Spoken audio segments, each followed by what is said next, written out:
नमस्कार साथियों, आपका बहुत-बहुत स्वागत है भाई आपके अपने करंट हेवन के यूट्यूब चैनल पर। साथियों जैसा कि आपको पता है, पेपर बहुत ही नज़दीक है ग्रुप डी का और एनटीपीसी का। रह गई बात टेस्ट की, तो 100 क्वेश्चन की टेस्ट सीरीज़ हमने चला रखी है भाई। 2 टेस्ट सीरीज़ आ चुके हैं। अगर आपने नहीं देखा है तो आ जाइए प्लेलिस्ट में। वहाँ पर आने के बाद आप खुद पाएँगे प्लेलिस्ट बनाया गया है ग्रुप डी के नाम से और एनटीपीसी के नाम से, आप उसको देख सकते हैं। और सुबह एक सेशन आता है साथ ही आपके लिए मात्र 2 मिनट का जीके, 2 मिनट जीके उसमें एक टॉपिक पूरा फुल देते हैं, डेली आएगा। आप उस टॉपिक को ज़रूर लिया करें जिससे कि आपका वहाँ से डायरेक्ट प्रश्न आने वाला है, चाहे किसी भी एग्ज़ाम्स में आप बैठें, ठीक है? तो चलिए हम स्टार्ट करते हैं प्रश्न को। कुछ प्रश्न को डिटेल से देखेंगे क्योंकि 100 प्रश्न हैं तो टाइम नहीं ज़्यादा लगाने हैं हमको और कुछ प्रश्न होंगे जो कि डायरेक्ट आंसर बताएँगे क्योंकि यह टेस्ट सीरीज़ है भाई। तो टेस्ट सीरीज़ में आपको यह चेक करना है कि आप कितने सही कर पा रहे हैं भाई, कितने सही कर पा रहे हैं, आपका अपना स्कोर लास्ट में बता देंगे। चलिए देखिए, पहला है स्वतंत्र भारत का पहला भारतीय गवर्नर जनरल कौन था भाई? स्वतंत्र भारत का पहला भारतीय गवर्नर जनरल कौन था? आपको यहाँ पे बताना है। क्या लॉर्ड माउंटबेटन थे कि जवाहरलाल नेहरू जी थे? कौन थे भाई? फटाफट आप आंसर अपना दीजिए। हम लोग देखते हैं इसका राइट आंसर क्या हो जाएगा भाई? स्वतंत्र भारत का पूछा गया है तो सी राजगोपालाचारी बताएंगे। अगर आपसे पूछा गया होता यही कि लास्ट गवर्नर जनरल जो कि भारत के आज़ादी के बाद का, यानी कि यह बोलता है लास्ट वायसराय ऑफ इंडिया, अंग्रेज शासक, अगर इस तरह से पूछता तो आप बताते भाई कौन था उस समय? Lord Mountbatten. याद रखना, भारत की अंतिम वायसराय लॉर्ड माउंटबेटन थे। अगर इसी जगह यह पूछता कि लास्ट लास्ट वायसराय या फिर लास्ट गवर्नर जनरल जो भारतीय हों, तब उस कंडीशन में आप बताते सी राजगोपालाचारी। अब यही सी राजगोपालाचारी हैं साथियों जो कि भारत के अ, उपराष्ट्रपति रहे हैं पहले और उपराष्ट्रपति के साथ-साथ ये राष्ट्रपति भी बने थे। तो आपसे पूछा जा सकता है कि ऐसे कौन से आपके राष्ट्रपति हैं, आपके ऐसे कौन से पर्सन हैं, राष्ट्रपति हैं जो कि राष्ट्रपति बनने से पहले उनको भारत रत्न दिया गया है? तो बताएँगे सी राजगोपालाचारी, यानी कि चक्रवर्ती राजगोपालाचारी इनका नाम है पूरा। वैसे तो 1954 को आपको भारत रत्न स्टार्ट हुआ था, उस समय 3 लोग को दिया गया था। डॉक्टर सर्वपल्ली राधाकृष्णन, चक्रवर्ती चक्रवर्ती राजगोपालाचारी यानी सी राजगोपालाचारी, उसके बाद डॉक्टर चंद्रशेखर वेंकट रमन। उसके बाद आपको पता है 1955, 1956, 1957, 1958 इस तरह से क्रम से दिया गया। लास्ट में उन 2019 में 3 लोग को दिया गया आपका भारत रत्न। किसको-किसको भाई? प्रणब मुखर्जी को, नानाजी देशमुख को और भूपेन हजारिका को। साथियों याद रख लेना, यहाँ से प्रश्न बनते हैं। चलिए अगले प्रश्न पे चलते हैं। नेक्स्ट प्रश्न देखिएगा। किस वर्ष यूरो मुद्रा का प्रचलन शुरू हुआ? भाई यूरो मुद्रा आपको पता होना चाहिए। किस वर्ष इसका प्रचलन शुरू हुआ है? साथियों बताना है 1997 में भाई। 1997 में यूरो मुद्रा का प्रचलन शुरू हुआ जो कि यूरोप की मैक्सिमम कंट्री जितने हैं उसका यह करेंसी है भाई। तीसरा प्रश्न देखिएगा बच्चों। बंगाल के पाल वंश का संस्थापक कौन था? बंगाल के पाल वंश, आपको पता है पाल वंश बंगाल के या फिर हमारे पश्चिम बंगाल जो कि 1971 में, आपको पता है साथियों 1971 में भारत पाकिस्तान लड़ाई होने के बाद बांग्लादेश को आज़ाद कराया गया था।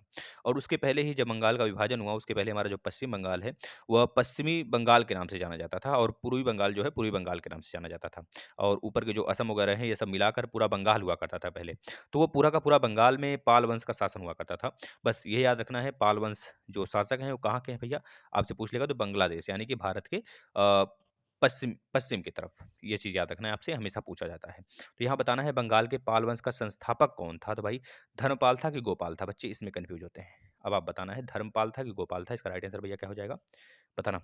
बी हो जाएगा, गोपाल थे। गोपाल पाल वंश के शासक हैं। यहाँ से एक प्रश्न आपको तैयार कर लेना है, जितने भी शासक हैं, चाहे जितने भी, चाहे गुप्त वंश के हों, चाहे मौर्य वंश के हों, चाहे मुगल वंश के हों, जितने भी शासक हैं या फिर जितने पहले शासक और लास्ट शासक हैं, उसका आप अच्छे तरीके से तैयारी कर लेंगे भाई, क्योंकि वहाँ से एक प्रश्न तय है आपके रेलवे में।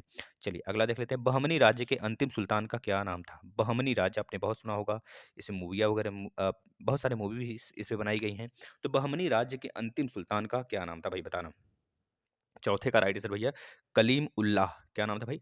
कलीम उल्लाह नाम था, याद रखना साथी। यहाँ से प्रश्न बनते हैं। अगला चलते हैं। निम्नलिखित में से किस भाषा को दिल्ली के सुल्तानों ने संरक्षण दिया? किस भाषा को दिल्ली के सुल्तानों ने संरक्षण दिया? आप बताइए, अगर दिल्ली के सुल्तान है भाई तो जाहिर सी बात है जितने सुल्तान है लगभग फारसी भाषा और अरबी भाषा जानते थे। तो उसमें जब संरक्षण देने की बात आएगी तो आप लगाना भैया फारसी। फारसी राइट आंसर होगा भाई, क्योंकि फारस की खाड़ी वगैरह आप सुने होंगे, आपको यह भी पता होगा सिकंदर, महान सिकंदर सबसे पहले फारस की खाड़ी को लूटता है।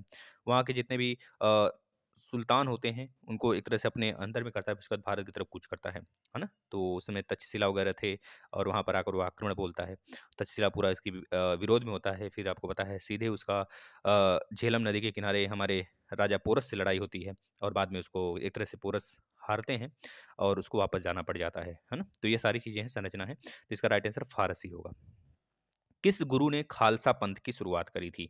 देखिए साथियों, हम आपके साथ जितने भी दसों के दसों गुरु हैं, हम सबका एक ट्रिक बताते हैं आपको, ठीक है? हम छोटा-सा ट्रिक याद किए हैं, अगर आप याद कर सकते हैं तो याद कर लेंगे, है ना?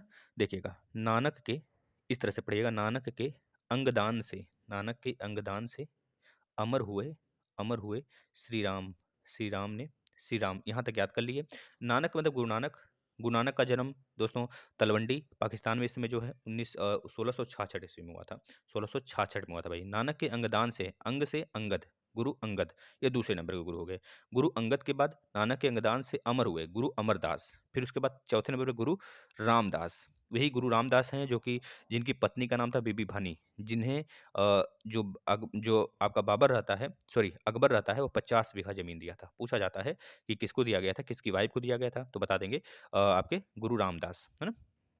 नानक हो गया, अंगद हो गया, अंगदान से श्री राम, अमर हुए श्री राम ने, इस तरह है ना? नानक के अंगदान से अमर हुए श्री राम ने, तो अमरदास की ये बेटी रहती हैं, बीबी भानी और रामदास की वाइफ़ रहती हैं। इसके बाद 5वें नंबर गुरु अर्जुन देव। गुरु अर्जुन देव साथियों याद रखना, गुरु अर्जुन देव को ही किसने मरवाया था भाई? गुरु अर्जुन देव को ही साथियों आपका जो आपका इनके बाद यानी कि अकबर आया था, अकबर के बाद कौन आता है भैया? जहांगीर आते हैं, जहांगीर आते हैं।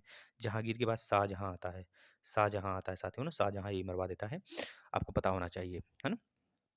अकबर के बाद जहांगीर मरवाता है साथियों ना, अर्जुन देव को जहांगीर मरवाता है, ना कि शाहजहाँ मरवाते हैं, जहांगीर मरवाता है, इस चीज़ को याद रखना। और जो आपका तेग बहादुर होते हैं, उनको औरंगजेब मरवाता है, इस बात को भी याद रखना, यह प्रश्न बनता है बहुत सारे एग्जाम में, अगर आप डिटेल में पढ़ना चाहते हैं तो बताइएगा, इसका सेपरेट वीडियो बनाने के लिए हम तैयार रहते हैं भाई। देखिए, खालसा पंथ की स्थापना की बात कर रहा है तो छठा नंबर, यानी कि इसके बाद छठे नंबर पे गुरुदेव कौन से आएँगे भाई? गुरु हरगोविंद, फिर गुरु हरराय, फिर गुरु हरकिशन, फिर गुरु तेग बहादुर, फिर गुरु नानक देव। आपको पता है गुरु नानक देव का पटना साहिब में इनका जन्म हुआ था। आपको पता होना चाहिए भाई, ये सब सारी चीज़ें आपको पता होनी चाहिए जहाँ से प्रश्न बनते हैं डायरेक्ट, है ना?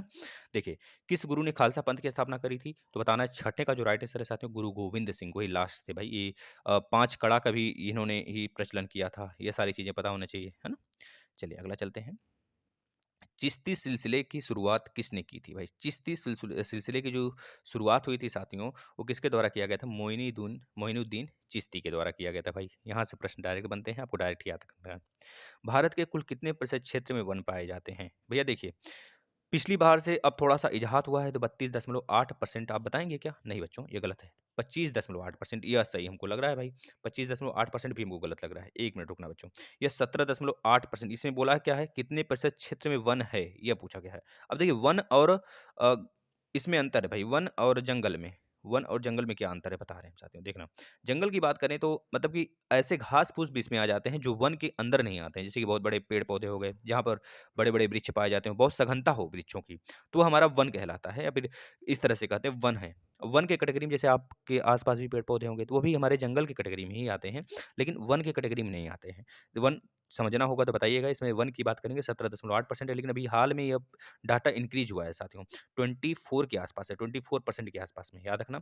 अगर बात करें सबसे ज़्यादा वन कहाँ पाया जाता है, पूरे क्षेत्रफल के हिसाब से देखा जाए तो बता देना मध्य प्रदेश भाई, मध्य प्रदेश में टाइगर भी सबसे ज़्यादा पाया जाता है। पूरे भारत में अगर टाइगर की जनसंख्या की बात करें साथियों 2967 है, 2967 है। पूरे अगर देश में बात करें तो मात्र 4000 के आस-पास है, 4000 के आस-पास है, जिसमें से कि 2967 पूरा का पूरा भारत में ही स्थित है साथियों, है ना?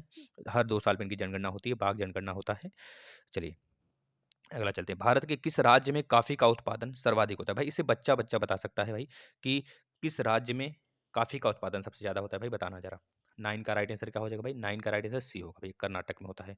अगला देखना, सियाचिन ग्लेशियर अवस्थित है भाई, ये सबको किसको नहीं पता होगा। सियाचिन ग्लेशियर पहले साथियों कश्मीर में आया करता था, लेकिन अब की बात करेंगे सियाचिन ग्लेशियर साथियों ये कब कहाँ पे है? लद्दाख में है।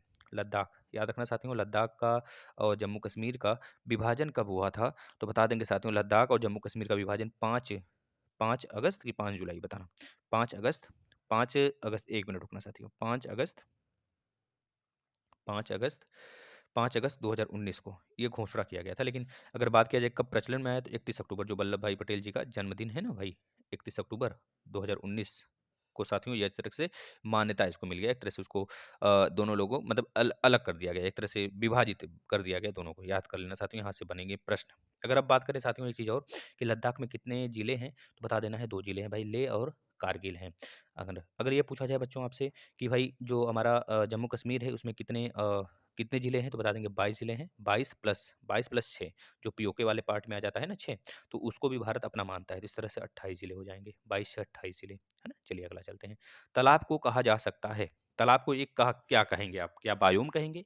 क्या प्राकृतिक इकोसिस्टम कहेंगे कि कृत्रिम इकोसिस्टम? तालाब, देखिए तालाब तो मानव निर्मित होता है भाई ना, तो जब तालाब ना मानव निर्मित होता है तो कृत्रिम सिस्टम कहना चाहिए। लेकिन नहीं साथियों, कुछ तालाब होते हैं जो कि खुद ब खुद बनते हैं, है ना? तो याद रखना प्राकृतिक इकोसिस्टम के अंतर्गत आते हैं। सबसे व्यवस्थित या फिर सबसे मतलब ये उसमें घटना बढ़ना या फिर बहुत कम चेंजेबल, बहुत सारे जगह पूरा बहुत बड़ा अगर बात करें समुद्र एक ऐसा दोस्तों बायोम है, एक तरह से प्राकृतिक इकोसिस्टम है कि जो चीज़ें यहाँ पर व्यवस्थित होंगी, जो जैसा यहाँ पर होगा वैसे इस किनारे पर भी होगा, यानी कि इसमें बहुत कम चेंजेस देखने को मिलेंगे हमको। यानी कि सबसे व्यवस्थित या फिर सबसे स्थिर जो हमारा इकोसिस्टम है साथियों, वह समुद्र है। इस चीज़ को याद रख लेना, यहाँ से प्रश्न बनते हैं।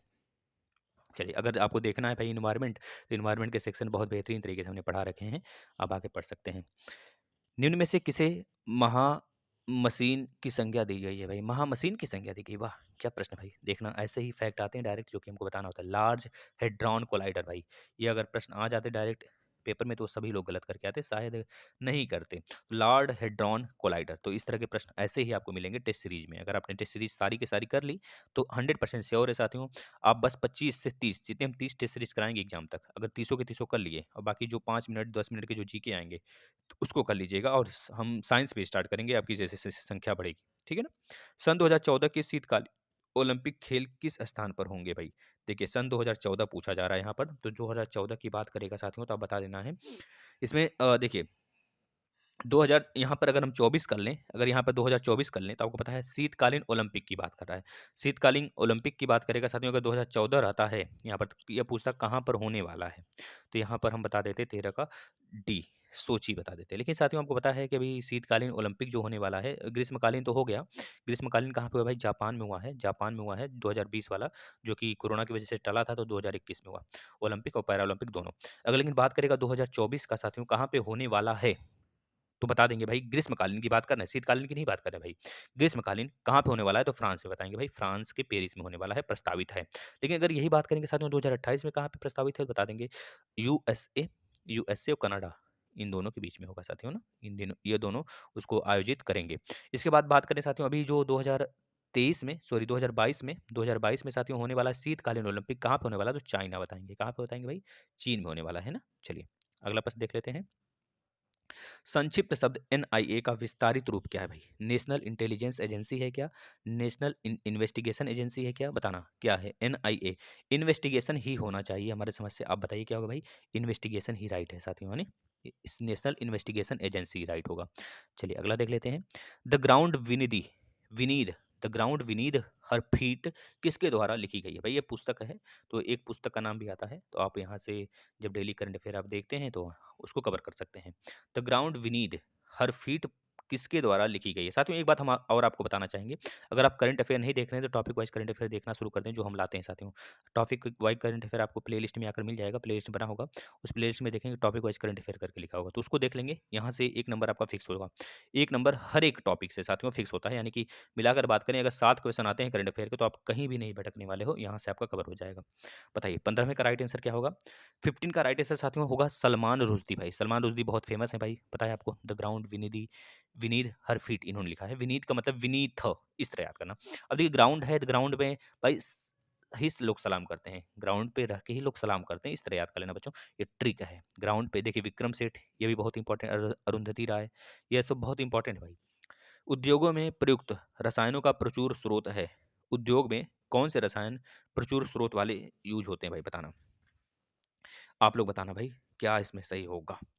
राइट आंसर बताइए। उद्योगों में प्रयुक्त रसायनों का प्रचुर स्रोत है, क्या स्रोत होता है? क्या कोक होता है, पीट होता है, कोलतार होता है, द्रवभूत पेट्रोलियम गैस होते हैं। उद्योगों का मतलब जैसे कि बात करें बच्चों की गाड़ी मोटर चलाते हैं, और जैसे कि बात करें वैसलीन वगैरह हो गए, तो इन सब में। तो बताइए 16 का जो राइट आंसर होगा क्या हो जाएगा भाई? सी होगा, कोल तार। कोल तार भी आप सभी लोग जानते होंगे, सड़क वगैरह बनते होंगे, रोड वगैरह, तो वहाँ पे भी देखते ही होंगे आप, ये सब सारी चीज़ें, है ना? चलिए नेक्स्ट। जेनेटिक इंजीनियरिंग तकनीक से निम्नलिखित में पहले किसे बनाया गया है? बताइए, जेनेटिक इंजीनियरिंग तकनीक से निम्नलिखित में पहले किसे बनाया गया है? ट्रांसजेनिक बैक्टीरिया को बनाया गया है, ट्रांसजेनिक चूहे को बनाया गया है, ट्रांसजेनिक गाय को, ट्रांसजेनिक बकरी को। भाई देखना 17 का जो राइट आंसर है भाई, सबसे पहले जब यह स्टार्ट हुआ था जेनेटिक इंजीनियरिंग, तो उसमें जेनेटिक मतलब कि एक तरह से जेनेटिंग, आपके जो जीन होंगे होते हैं हम लोग के, उसको एक तरह से ट्रांसमिट किया गया था। हाँ, तो उसमें सबसे पहले किसको बनाया गया था कृत्रिम रूप से? तो यही पूछ रहा है, बताइए भाई किसको बनाया गया था? जेनेटिक भैया बैक्टीरिया को बनाया गया था। इस चीज़ को याद रखना, यहाँ से प्रश्न बनते हैं कभी कभी कभी सिर्फ बैक्टीरिया के द्वारा यहाँ पे वायरस लिख के आता है तो बच्चे वायरस लगा के चले जाते हैं, फिर डीएनए संश्लेषित ये सब लिख के आता है, बच्चे उसको लगा देते हैं। नहीं, याद रखना भाई बैक्टीरिया सबसे पहले बना था। भविष्य का ईंधन किसे कहते हैं भाई? याद रखना, भविष्य का ईंधन कहते हैं हाइड्रोजन को कहते हैं भाई। हाइड्रोजन का परमाणु क्रमांक 1 होता है। हाइड्रोजन सन में कितने परसेंट पाया जाता है? 71% पाया जाता है। साथियों याद रखना, इसमें होता है सन में अगर बात करें तो नाभिकीय संलयन होता है। नाभिकीय संलयन की क्रिया द्वारा सन की एनर्जी बनती है, और सन के जो बाहर का टेम्परेचर होता है साथियों 6000 डिग्री सेंटीग्रेड होता है। 6000 डिग्री सेंटीग्रेड होता है। अगर बात करें सन का पलायन वेग कितना होता है? तो 42 होता है। 42 किलोमीटर प्रति सेकंड होता है। याद रखना, पृथ्वी का पलायन वेग की बात करें साथियों कितना होता है? तो बता देना है 11.2 किलोमीटर प्रति सेकंड होता है। अगर चंद्रमा की बात करें, मून की बात करें, 2.8 किलोमीटर प्रति सेकंड होता है। क्यों ऐसा क्यों होता है? क्योंकि भैया सन पर बहुत ज़्यादा एनर्जी है सन के पास, इस वजह से उसका गुरुत्वाकर्षण फोर्स बहुत ज़्यादा होता है। वहाँ से बाहर निकलने के लिए हमें बहुत ही ज़्यादा फोर्स की जरूरत पड़ेगी। और उसी प्रकार से अगर सन की बात करें, सॉरी मून की बात करें, तो मून पे जो गुरुत्वाकर्षण होता है भाई, वो पृथ्वी का जस्ट 1/6 होता है। इस बात को याद कर लेना भाई। चलिए, मतलब कि भविष्य का ईंधन किसे कहेंगे? हाइड्रोजन को कहेंगे। याद रख लेना भाई। प्रकाश संश्लेषण में किसका ऑक्सीकरण होता है भाई? प्रकाश संश्लेषण में किसका ऑक्सीकरण होता है? आप खुद बताओ, प्रकाश संश्लेषण का मतलब क्या? कि जो पौधे होते हैं वो कार्बन डाइऑक्साइड को अंदर लेंगे और ऑक्सीजन को बाहर निकालेंगे। तो ऑक्सीकरण किसका होगा? सूर्य के प्रकाश का, कि कार्बन डाइऑक्साइड का, कि जल का, कि क्लोरोफिल का? भाई ऑक्सीकरण की बात कर रहा है बच्चों, तो बताना है 19 का सी होगा, यानी कि जल का। वो जल का ऑक्सीकरण करते हैं। है भी जल का ऑक्सीकरण। क्लोरोफिल तो पता है पौधों को हरे रंग देने में, ये तो बच्चा बच्चा जानता है। विज्ञान की वह शाखा जो जीव और वातावरण के बीच संबंध को बताती है भाई, पारिस्थितिकी होगा। दोनों दोनों के बीच में अगर संबंध बताया जाए तो 20वें का क्या होगा भाई? ए हो जाएगा। चलिए अगला देख लेते हैं। नागनंद प्रियदर्शनी, देखिए ये तो आते ही पता चल गया किसका है, प्रियदर्शनी ही पता चल गया, पर रत्नावली अब आगे पढ़ना ही नहीं है, तो कालिदास लगा देंगे बच्चों। क्या लगाएंगे? कालिदास। 21 का एक मिनट निम्नलिखित में किसकी है? कृतियां पूछा है बच्चों ने यहाँ पे, तो यहाँ पर हर्षवर्धन लगाएंगे आप। हर्षवर्धन लगाएंगे। राइट आंसर 21 का सी होगा, हर्षवर्धन होगा, ना कि कालिदास होगा। कालिदास नहीं, अगर यहाँ पे तुलसी जी, तुलसी दास होता ना, तो वहाँ पर शायद वो गलती हो जाती है मुझसे, लेकिन यहाँ पे हर्षवर्धन इसका राइट आंसर है। चलिए अगला चलिए। तीर्थ स्थल कामाख्या भाई, कामाख्या किस राज्य में है? देखिए कामाख्या मंदिर है, बहुत ही फेमस है। आज ही हमने सुबह सुबह डाला था मंदिरों का एक श्रृंखला, लगभग 20-25 मंदिर थे, आप उसे देख लेंगे। दक्षिण भारत के मंदिर बहुत ज़्यादा पूछे जाते हैं, तो वो बस उसी में से एक यह भी है। बताइए 22 का जो राइट आंसर होगा साथियों, वो क्या हो जाएगा? असम हो जाएगा। असम जो है, असम जो है, कामाख्या मंदिर कहाँ पे स्थित भाई? असम में स्थित है। इस बात को याद कर लेना भाई। चलिए अगला। असम में माजुली द्वीप है भैया, ब्रह्मपुत्र द्वारा बनाया जाता है, आपको पता होना चाहिए। पूरे विश्व का सबसे बड़ा नदी द्वीप माजुली द्वीप, जो कि ब्रह्मपुत्र द्वारा बनाया जाता है। ब्रह्मपुत्र की भारत में लंबाई की बात करेंगे 910 किलोमीटर है बच्चों, याद रखना। पूरे ब्रह्मपुत्र की लंबाई की बात करेंगे तो 2900 के आसपास में है। भारत द्वारा प्रक्षेपित प्रथम उपग्रह है भाई, देखना भारत द्वारा प्रक्षेपित प्रथम उपग्रह, भारत द्वारा प्रक्षेपित है भैया, बता देना आर्यभट्ट। अगला देखना, खजुराहो मंदिर कितने वर्ष पुराने हैं? खजुराहो मंदिर कितने वर्ष पुराना है बच्चों, यह बताना है आपको, यानी कि इसका राइट आंसर क्या होना चाहिए हमारे समझ से? 24 का जो राइट आंसर होगा वो होगा भैया बी, 1000 वर्ष लगभग लगा सकते हैं। 1000 वर्ष पुराना है भाई खजुराहो मंदिर। आपको पता है दोस्तों, ये बनवाया गया था किसके द्वारा भाई? बताना जरा, नाम बताना। यह बनवाया गया था भाई, खजुराहो का मंदिर जो है, खंडेल शासकों ऐसे कुछ, चंडेल शासकों भाई, किसके द्वारा? चंडेल शासकों द्वारा बनाया गया था। याद रख लेना, यहाँ से प्रश्न बनते हैं भाई। चंडेल शासकों द्वारा खजुराहो का मंदिर। भाई देखो चंडेल का मतलब चंडुल, चंडुल खजुराते हैं, तो भैया इस तरह याद कर लेना, है ना। चलिए अगला। 20वीं शताब्दी का अंतिम महाकुंभ कहाँ आयोजित हुआ था? 20वीं शताब्दी की बात कर रहा भाई, जो कि कहाँ पे इलाहाबाद में आयोजित किया गया था ना भाई, 20वीं शताब्दी का। उस समय बहुत ज़्यादा भीड़ वगैरह लगा था हमारे इलाहाबाद में, बहुत दूर दूर से लोग आए थे। नहीं, ये 20वीं शताब्दी का नहीं था, यह था हरिद्वार में लगा था 20वीं शताब्दी का। 21वीं शताब्दी का इलाहाबाद में लगा था ना भाई। 21वीं शताब्दी लगभग 2000, अभी 2 साल पहले ही था, 2018 में कि 2019 में लगा था कुंभ। 2019 में लगा था कुंभ, महाकुंभ। आपको पता है इलाहाबाद में। देखिए 4 ही जगह लगते हैं ना। देखिए हरिद्वार हो गया, नासिक हो गया, उज्जैन हो गया, इलाहाबाद हो गया। ये चीज़ याद रखना है ना। यहाँ से प्रश्न बनते हैं भाई। देख लो ये चारों के चारों आप याद कर लेना। हर 10 साल का तिथि होता है इन दो, मतलब 12 साल का। 12 साल के अंतराल पे एक जगह लगते हैं। हर एक जगह 12 साल के अंतराल पे लगाया जाता है। 4 तीर्थ स्थल, मतलब 4 एक महाकुंभ लगने वाले जगह हैं भाई। नासिक, उज्जैन, हरिद्वार, इलाहाबाद। इलाहाबाद पे संगम है भाई, गंगा नदी मान के चल सकते हैं आप। नासिक में आप क्षिप्रा नदी, हुँ, उज्जैन गंगा नदी, फिर हरिद्वार आ गया। हरिद्वार में बताना कौन-सी नदी है? मथुरा में भी लगता है क्या? नहीं, मथुरा नहीं भैया, याद रखना। काव्यादर्श नामक ग्रंथ के रचनाकार हैं। काव्यादर्श रचना नामक ग्रंथ के रचनाकार कौन है? 26 का जो राइट आंसर होगा मेरे प्यारे मित्रों, बता देना है आपको। दांडी। दांडी करके इनको बोला जाता है। दांडी, है ना? ठीक है, अगला चलिए। भारत और बांग्लादेश के मध्य बस सेवा का उद्घाटन कब हुआ था? भाई ये देखिए करंट अफेयर के हैं, जो पुराना करंट अफेयर है। लेकिन अब अगर आपको पढ़ना है तो कम से कम नहीं तो हमें 1 साल या फिर 8 महीने का करंट अफेयर लेके चलना है। याद रखना, अब से बात करें मतलब जब से पेपर होगा, उस तब से 1 महीने छोड़ दीजिए जब पेपर होगा। जिस महीने में पेपर है स्टार्ट होगा आपका, उस महीने को छोड़ के लगभग 8-9 महीने का आप करंट अफेयर लेके चलेंगे। इतना कैरी करना है मुझे। ठीक है भाई? बताइए 27 का जो राइट आंसर होगा साथियों क्या हो जाएगा? ये पिछला मॉडल टेस्ट है, तो हमने वहाँ पर करंट अफेयर जो दिया था उसका तब का है, तो बताइएगा। ये इंपॉर्टेंट नहीं वैसे ये प्रश्न। 27 का भी डी होगा। 19 जून 1999 को बांग्लादेश के मध्य बस सेवा का उद्घाटन कब हुआ था? एक तरह से कह लीजिए जीके बन गया आपका। सबसे पहला भारत और बांग्लादेश के बीच बस सेवा कब उद्घाटन हुआ था या फिर कब चला था? बताना है 19 जून 1999 को भाई। ठीक है ना? इस चीज़ को याद कर लेना। मैत्री, यहाँ पे मैत्री ट्रेन भी चलते हैं इन दोनों के बीच में, और मैत्री एक्सरसाइज भी होता है इन दोनों के बीच में ना। चलिए अगला चलते हैं। अब बांग्लादेश और बात करें भैया भारत के बीच में सबसे बड़ी सीमा बनाता है बांग्लादेश का, मतलब बताऊँ कितना, 4096 किलोमीटर। 4096 किलोमीटर ये अपना तरह से सीमा बनाता है बांग्लादेश, जो कि भूमि से अपना सबसे बड़ा सीमा बनाने वाला देश है भाई, जो कि भारत का पड़ोसी देश कहलाता है। चलिए अगला चलते हैं। सेवी सेवी अध्यक्ष का कार्यकाल बढ़ाकर कर दिया गया है भाई, बताना। सेवी अध्यक्ष का कार्यकाल बढ़ाकर कितने वर्ष कर दिया गया है? साफ साफ यह पूछ रहा है भैया। 5 वर्ष कर दिया गया है, पहले 4 वर्ष का हुआ करता था। चलिए अगला देखते हैं।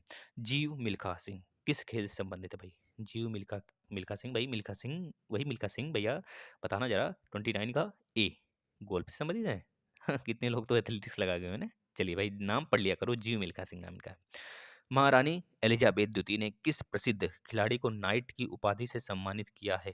नाइट हुड की एक तरह से उपाधि से किसे सम्मानित किया गया है? 30वें का जो राइट आंसर होगा मेरे प्यारे मित्रों, वो हो जाएगा वीवी रिचर्ड्स, है ना? Vivian Richards. ये करंट अफेयर का है, वैसे ये इंपॉर्टेंट नहीं आपके लिए है, लेकिन पढ़ लीजिए। ऐसे आएंगे, थोड़ा सा देख लीजिए कहाँ कहाँ से आते हैं करंट अफेयर, उस हिसाब से आपको पढ़ने हैं। जीन परिवर्तन किस में होता है भाई? जीन परिवर्तन किस में होता है? डीएनए में होगा, क्रोमोसोम्स में होगा, आरएनए में होगा, राइबोसोम्स। भाई राइबोसोम्स में होने लगा क्या? होने लगेगा भैया। आरएनए डीएनए नहीं, आरएनए क्रोमोसोम्स नहीं, सिर्फ और डीएनए। डीएनए का आपका फुल फॉर्म क्या हो जाएगा भाई? DNA, deoxy ribose nucleic acid. और आरएनए का राइबोस न्यूक्लिक एसिड भाई, याद रख लेना। डीएनए का deoxy ribose nucleic acid, RNA का राइबोस न्यूक्लिक एसिड। चलिए, प्रसिद्ध शतरंज खिलाड़ी गाटा कामास्की किस राष्ट्र की हैं? देखिए यह प्रश्न है करंट अफेयर का भाई, ऐसे ही प्रश्न आएंगे। ये यूएसए के हैं। कहाँ के भाई? यूएसए के, याद रखना साथियों। चलिए अगला चलते हैं। नाभिकीय विखंडन के सिद्धांत से निम्न में कौन संबंधित है? नाभिकीय विखंडन से हाइड्रोजन बम है। देखिए हम आपको ट्रिक बताते हैं। नाभिकीय विखंडन एक एक आपको देता है हाइड्रोजन बम, एक परमाणु बम देता है। परमाणु बम देता है। हाँ, तो परमाणु बम। देखिए जो परमाणु बम है भैया, परमाणु बम है, यह नाभिकीय संलयन से संबंधित है ना? नाभिकीय संलयन से संबंधित है। नाभिकीय, एक मिनट, नाभिकीय संलयन से संबंधित है आपका हाइड्रोजन बम। नाभिकीय संलयन से संबंधित है आपका हाइड्रोजन बम, नाभिकीय संलयन से। लेकिन यहाँ पे नाभिकीय विखंडन की बात करा है, तो नाभिकीय विखंडन एटम बम यानी कि परमाणु बम या फिर एटम बम से संबंधित है। इस तरह याद करना। तो इसमें बताना राइट आंसर क्या होगा भाई? बी होगा। 33 का राइट आंसर क्या हो जाएगा भाई? बी होगा भाई, बी होगा। 33 का राइट आंसर बी होगा। इसमें एक चीज़ और देखना, ए भी सही है। चेन रिएक्शन भी इनके बीच होता है। जितने भी हमारे हाइड्रोजन विखंडन होते हैं, विखंडन प्रक्रिया होती है भाई, जैसे कि हाइड्रोजन है, फिर हीलियम बना, इस तरह से हीलियम बना, फिर हीलियम बना, इस तरह से टूटते चले जाते हैं। एक तरह से चेन रिएक्शन भी कहलाता है। तो चेन रिएक्शन और एटम बम दोनों के दोनों नाभिकीय विखंडन से ही लिए गए हैं, या फिर नाभिकीय विखंडन प्रक्रिया ही होता है दोनों में। तो यहाँ पे राइट आंसर ए और बी दोनों हो जाएंगे। और जो यहाँ पे हाइड्रोजन बम है, तो ये हमारा आ जाएगा किसमें भाई? नाभिकीय संलयन प्रक्रिया में। नाभिकीय संलयन प्रक्रिया से ही सन की एनर्जी बनती है। इस बात को भी याद रखना है। कबड्डी टीम में कितने खिलाड़ी होते हैं? हम आपको ट्रिक बताते हैं, ध्यान से देखना साथियों। पी4 बास्केट बास्केट वाली बास्केट वाली ने जिम खोली खोली इस तरह याद कर लेना, जिम खोली भाई। देखिए P4 मतलब पोलो, पोलो में 4 खिलाड़ी होते हैं। फिर बास्केट, बास्केट की बात करेंगे, बास्केट में 5 खिलाड़ी होते हैं, 4 के बाद 5 आ गया। बास्केट वॉली, वॉलीबॉल में कितने खिलाड़ी होते हैं? 6 प्लेयर होते हैं। बास्केट वॉली ने में नेट, नेट मतलब कि 7 खिलाड़ी होते हैं भाई इसमें, नेट में 7 खिलाड़ी होते हैं। जिम में जिम्नास्टिक, जिम्नास्टिक में कितने खिलाड़ी होते हैं भाई? जिम्नास्टिक में बता देना 8 खिलाड़ी होते हैं। खेली, खेली मतलब खो-खो, खो-खो में कितने खिलाड़ी होते हैं भाई? 9 खिलाड़ी होते हैं। और 9 खिलाड़ी कबड्डी में भी होते हैं। इस तरह से याद कर लेना। 34 का जो राइट आंसर होगा भाई, 34 का 34 का क्या होगा बताना? 34 का भाई, कबड्डी टीम में 7 खिलाड़ी होते हैं ना साथियों? इसमें भी 7 होते हैं। इसका राइट आंसर भाई देखना थोड़ा तो, गलत ना हो, गलत ना हो भैया, 7 होते हैं। कबड्डी में 7 खिलाड़ी होते हैं। हम आपको सब बता देते हैं एक बार फिर से। तो ट्रिक आप याद रखेंगे। तो ध्यान से सुनते रहिए सिर्फ आप, सुनिए। ठीक है, बेसबॉल 9 प्लेयर्स होते हैं बेसबॉल में। रग्बी फुटबॉल होता है साथियों, जो कि 15 खिलाड़ी, सबसे ज़्यादा इसी में प्लेयर होते हैं। रग्बी फुटबॉल में 15। पोलो में 4 होते हैं हमने बताया। वाटर पोलो में 7 होते हैं, याद रखना साथियों। खो-खो में 9 होते हैं भाई, खो-खो में 9 प्लेयर होते हैं। कबड्डी में 7 होते हैं। हाँ, ये कबड्डी वाला जो होता है 7 होते हैं इसमें। अगर बात करें हॉकी हो गया, फुटबॉल हो गया, क्रिकेट हो गया, इसमें 11-11 प्लेयर होते हैं। नेटबॉल में हमने बताया ट्रिक से 7 होते हैं। और वॉलीबॉल में 6 होते हैं। टेनिस, टेबल टेनिस में 1 भी हो सकते हैं, 2 भी हो सकते हैं भाई, है ना? दोनों तरफ की बात करें तो अगर 2-2 लेके भी कोई खेलता है, कोई 1-1 लेके भी खेलता है भाई, 1-1 होके। बास्केटबॉल में 5 होते हैं और जिम्नास्टिक में मैंने बताया 8 होते हैं। एक चीज़ आपको यहाँ से और याद रखना चाहती हूँ, जैसे कि पूछ लेता आपसे कि कौन-सी खेल किस देश से बिलॉन्ग करते हैं, तो जैसे यूएसए में बेसबॉल खेला जाता है, स्पेन में सांड की युद्ध, कनाडा में आइस हॉकी, है ना? भारत में हॉकी, भारत और पाकिस्तान की हॉकी याद रखेंगे। रूस में फुटबॉल और शतरंज, इस तरह से। स्कॉटलैंड रग्बी फुटबॉल, भूटान में तीरंदाजी, चीन में टेनिस टेबल, फ्रांस का फुटबॉल, नेपाल का दंडी बियो, है ना? इंग्लैंड का क्रिकेट, जापान का जूडो है। एक और याद रखना भाई, इसमें जहाँ पर यह बैडमिंटन खेला जाता है, बैडमिंटन खेलने वाले 2 देश हैं, मलेशिया और इंडोनेशिया भाई, दोनों एशिया की कंट्री हैं, याद रख लेना। चलिए नेक्स्ट क्वेश्चन पे चलते हैं। निम्न में से किसने संघ एवं जुलूस की परंपरा प्रारंभ की? संघ और जुलूस की, भाई जुलूस आपको पता है साथियों कब निकाला जाता है? जुलूस और संघ की, बौद्ध धर्म साथियों, बौद्ध धर्म में यह परंपरा स्टार्ट हुआ। चलिए, निम्न में किस ज्वालामुखी को भूमध्य सागर का प्रकाश स्तंभ कहा जाता है भाई? ये हमारे इटली में स्थित है। इटली, इटली याद रखना साथियों, भूमध्य सागर में ही एक तरह से उसका कुछ भाग पड़ जाता है। तो यहाँ पे जो आता है साथियों, स्ट्रोम्बोली, जो स्ट्रोम्बोली ज्वालामुखी है, इसे भूमध्य सागर का प्रकाश स्तंभ कहते हैं। वैसे इटना भी हमारा इटली का ही है ना? ये चीज़ याद रखना, है ना? यहाँ से भाई प्रश्न बनते हैं। 36 का जो राइट आंसर है साथियों क्या हो जाएगा? ये हमारा ए हो जाएगा। चलिए अगले चलते हैं। भारत में वर्तमान में सर्वोच्च न्यायालय के न्यायाधीशों की संख्या कितनी है? देखिए, वर्तमान में सर्वोच्च न्यायालय की जो संख्या है साथियों, सर्वोच्च न्यायालय में मतलब कि न्यायाधीशों की संख्या है अब 34 हो गई है। 33 प्लस 1 मतलब बोबड़े जी हैं हमारे, बोबड़े जी। इसमें कर भाई कितने हो गए हैं? आपके कितने हो गए? 34 हो गए उनको लेकर। अन्यथा केवल जज की बात करेंगे, मुख्य जज की बात ना करेंगे। सर्वोच्च न्यायालय के जो मुख्य जज हैं उनको छोड़ दिया जाए तो 33 हैं, अन्यथा उनको लेके 34। लेकिन यह इसमें तब जब चेंज हुआ नहीं था, तब इस समय 31 थे। तो इसका राइट आंसर आप 31 लगाओगे। अन्यथा आपके कंडीशन में देखेंगे अपडेट हो गया है, 34 हो गया है। जैसे पहले हमारे यहाँ साथियों की हमारे द्विसदनात्मक के राज्य की बात करें तो 7 हुआ करते थे। लेकिन जब से जम्मू कश्मीर और लद्दाख अलग हुए हैं, तब से मात्र 6 ही बचे हैं। कौन-कौन से? यूपी, यूपी के बगल में बिहार, बिहार के नीचे मतलब आ जाएँगे नीचे पश्चिम की तरफ और पूरब की तरफ। पहले पश्चिम की तरफ चलते हैं तो आंध्र प्रदेश और तेलंगाना, और पूरब की तरफ चलते हैं भाई तो कर्नाटक और भाई महाराष्ट्र, इस तरह से याद करेंगे। और इस समय अगर बात करेंगे हाई कोर्ट की संख्या कितनी है हमारे यहाँ, तो 25 है भाई। अभी नया बना था अमरावती में, याद रखना, आंध्र प्रदेश के अमरावती में बना था। इस चीज़ की बात कर लेना। डेली न्यूज़ नामक दैनिक समाचार पत्र का प्रकाशन निम्नलिखित में से कहाँ से होता है? भाई देखिए, प्रकाशन बहुत ज़रूरी है आपको पढ़ना। यहाँ से ठीक है भाई, देखिए बहुत ही ज़रूरी है यहाँ से प्रश्न। जैसे डेली न्यूज़ है, अब आपको पता होना चाहिए डेली न्यूज़ किस देश का न्यूज़ है, दैनिक न्यूज़ है। दैनिक मतलब रोज़ाना का। जैसे बात करें द टाइम्स है लंदन का, गार्डियन है भाई लंदन का, ये भी लंदन का बहुत है, डेली मिरर भी लंदन का है। लेकिन डेली न्यूज़ कहाँ का है ये बताना तो संभव है? बताइए, बताइए, फटाफट बताइए भाई। 38 का भैया, ये न्यूयॉर्क का है भाई, न्यूयॉर्क का है। देखना हम आपको कुछ बता देते हैं, आपको याद रखना है। जैसे मर्डेका बहुत बार पूछा जाता है, मर्डेका जकार्ता का है, जकार्ता याद रखना साथियों। जकार्ता कहाँ है? इंडोनेशिया का कैपिटल था, अभी भी है फिलहाल में, लेकिन उसका कैपिटल अभी शिफ्ट हो रहा है बोर्नियो द्वीप पर, कलिमंतर नाम से। द हिंदू चेन्नई का है भाई, याद रखना अपना चेन्नई। जोहानसनबर्ग का स्टार करके आता है, और इम्पोर्टेंट और आपको बताते हैं, डेली मेल ये भी लंदन का है। और एक ला मांद, ये बहुत बार पूछा गया भाई, ये पेरिस का है ना। बीजिंग का एक पीपुल्स डेली है करके आता है। और साथियों, न्यूयॉर्क टाइम्स जो आप देख रहे हैं, डेली न्यूज़ और न्यूयॉर्क टाइम्स, ये दोनों का दोनों न्यूयॉर्क का ही है ना। ढाका में अगर पूछा जाता है साथियों, ढाका का मतलब कि आप अगर बात करेंगे बांग्लादेश, है ना, तो इसका हो जाता है बांग्लादेश ऑब्जर्वर, इस तरह से आता है। और भारत का पता ही है भाई, द टाइम्स ऑफ इंडिया, ये भारत का है। भारत का एक और है, भारत में एक और फेमस है साथियों, ये द टाइम्स ऑफ इंडिया हो गया। एक और बात करेंगे तो आपका भारत का कई सारे हैं, दो तीन हैं जो कि फेमस है, बहुत बार पूछ लिया जाता है। द टाइम्स ऑफ इंडिया आप याद रखेंगे। यहाँ तक चलिए अगला चलते हैं, प्रश्न फटाफट करते हैं क्योंकि भाई बहुत सारे प्रश्न हैं। शून्य का आविष्कार किया था भाई, शून्य का आविष्कार किसने किया था भाई? आर्यभट्ट ने किया था, बरामीर ने किया था, कि वहाइयो ने किया था, कि एक अज्ञात भारतीय ने किया था? 39 का जो राइट आंसर साथियों, ये अज्ञात है, कोई अज्ञात था साथियों, इसके बारे में कोई नॉलेज नहीं है हमें। लोग आर्यभट्ट बोलते हैं लेकिन आर्यभट्ट नहीं साथियों, इसमें एक अज्ञात भारतीय ने इसका आविष्कार करा था। तो राइट आंसर हमारा क्या होगा भाई? यह। चलिए अगला चलते हैं। टाइफाइड रोग में शरीर का कौन-सा अंग प्रभावित होता है? भाई टाइफाइड जब होता है तो शरीर का कौन-सा अंग प्रभावित होता है? टाइफाइड, टाइफाइड, मलेरिया, ये सब जब होता है तो फेफड़ा, बताना ज़रा क्या प्रभावित होता है? 40 का राइट आंसर भैया, 40 का राइट, आहार नाल प्रभावित होता है भाई। टाइफाइड मतलब कि गले की जो आपकी फूड पाइप होती है ना, वो मतलब कि राइट आंसर सी होगा इसका। 40 का राइट आंसर सी होगा। अगला चलते हैं। निम्नलिखित में से अच्छा लीवर कब प्रभावित होता है साथियों? जब हमें पीलिया यानी कि जॉइंटिस होता है, तो ये बात भी याद रखना, ठीक है ना? निम्नलिखित में से किस स्मारक में वह गुंबद है जो संसार के विशालतम गुंबदों में से एक है? बताना। भैया इसका राइट आंसर क्या हो जाएगा? विशालतम गुंबदों में से एक है, तो इसका राइट आंसर हो जाएगा साथियों, शेर शाह का मकबरा सासाराम में स्थित है ना? गुंबद विशालतम, संसार के विशालतम गुंबदों में से एक है। गोल गुंबद बीजापुर, जामा मस्जिद, गयासुद्दीन तुगलक का मकबरा दिल्ली में। बताना 41 का जो राइट आंसर है साथियों, ये हमको लगता है ए ही होगा। ए राइट आंसर होगा भाई, गोल गुंबद बीजापुर में, है ना। चलिए अगला चलते हैं। निम्न में कौन वर्तमान में विश्व का सबसे ऊंची इमारत है? भाई सबसे ऊंचा इमारत की बात कर, हम तीन चार बताएंगे आपको, पहले इसका राइट आंसर आप बताइए। 42 का क्या होगा? डी होगा, बुर्ज खलीफा भाई, बुर्ज खलीफा। यह विशाल इमारतों में से एक है। बुर्ज खलीफा कहाँ पे स्थित है? दुबई में स्थित है भाई, याद रखना, दुबई, दुबई दुबई दुबई है, संयुक्त अरब अमीरात। 828 मीटर इसकी ऊंचाई है भाई, याद रखना साथियों।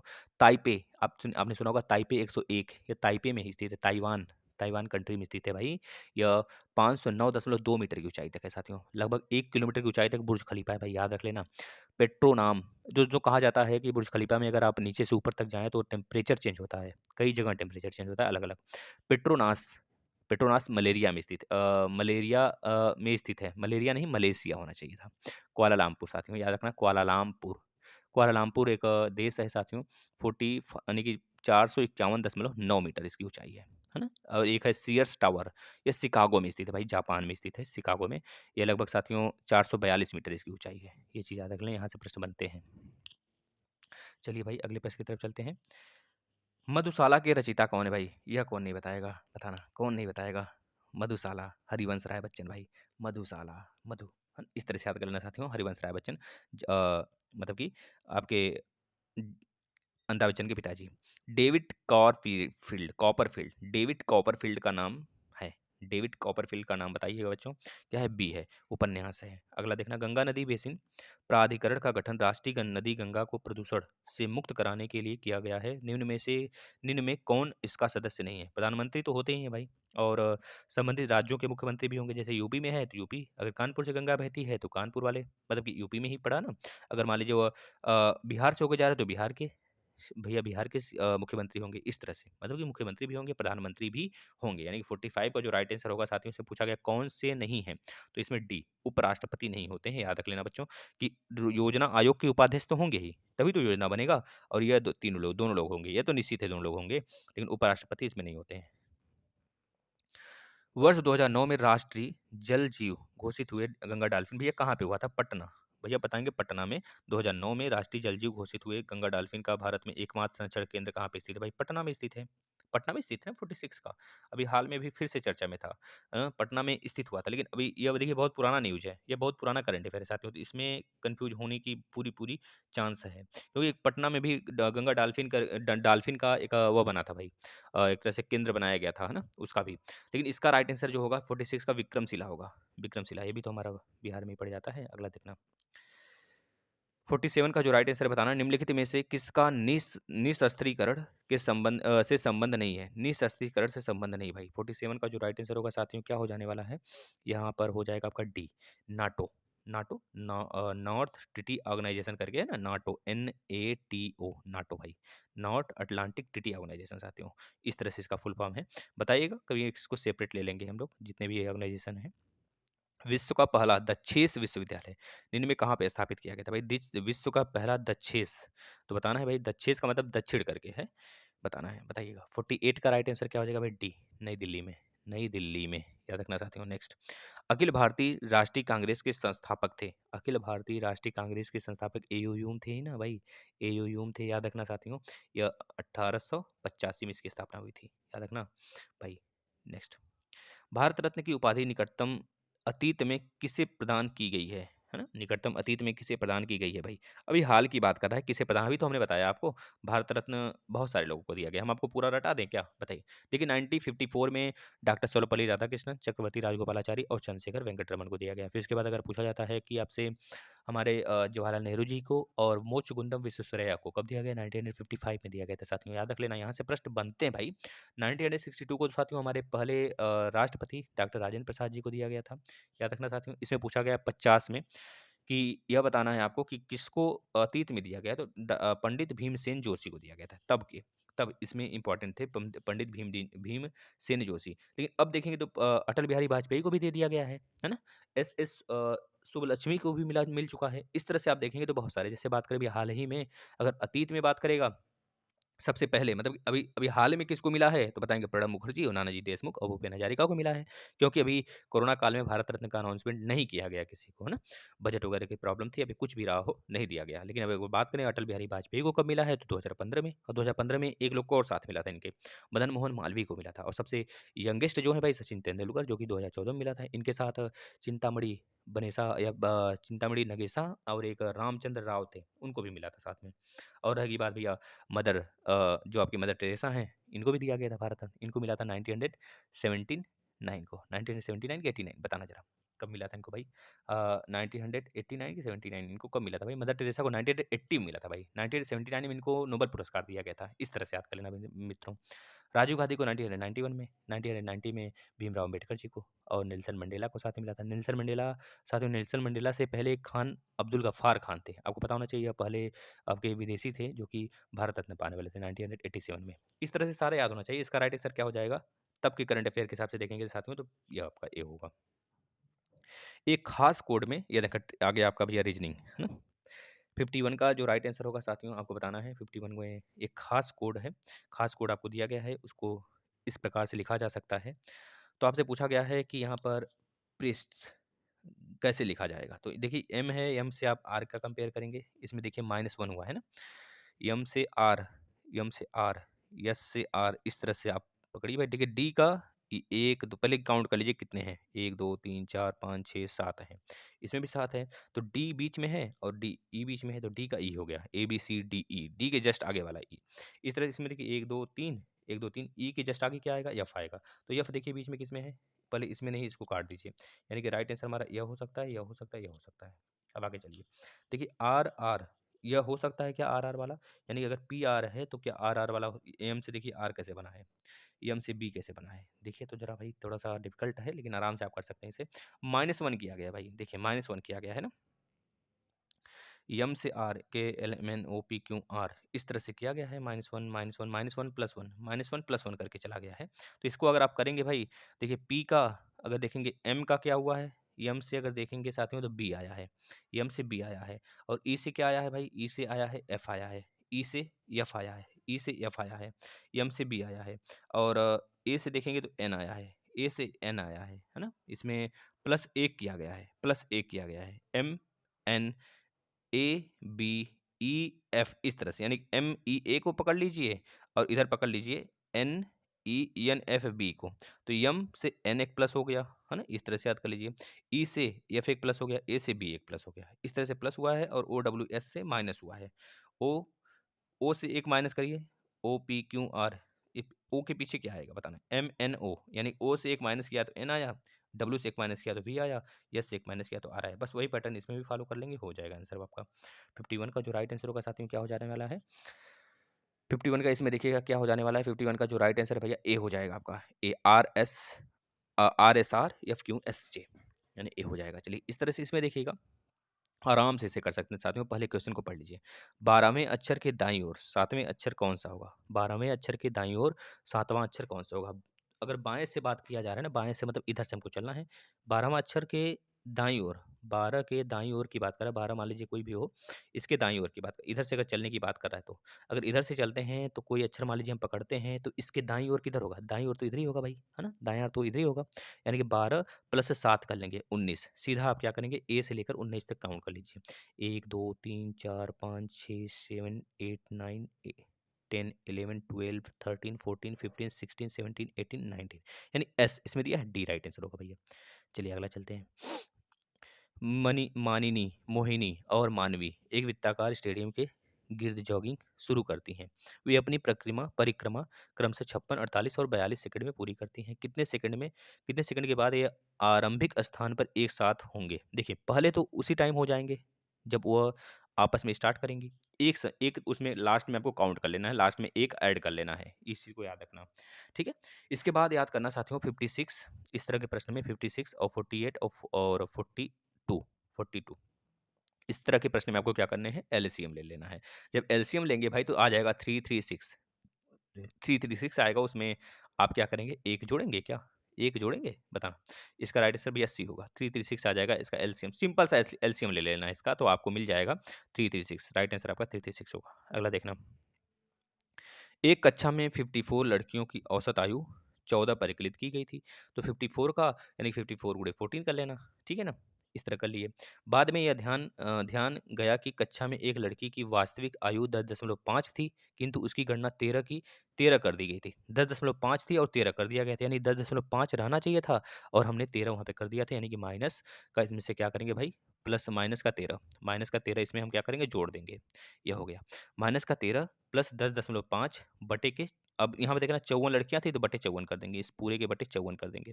54 करेंगे, इसमें जितना उसका औसत था 14 इसमें औसत आयु थे, 14 में ऐड कर देंगे, इस पूरे को ऐड करके भैया, बस इतना है। मतलब मिलाकर 13.95 आपका राइट आंसर आ जाएगा, 13.95 राइट आंसर आपका डी होगा।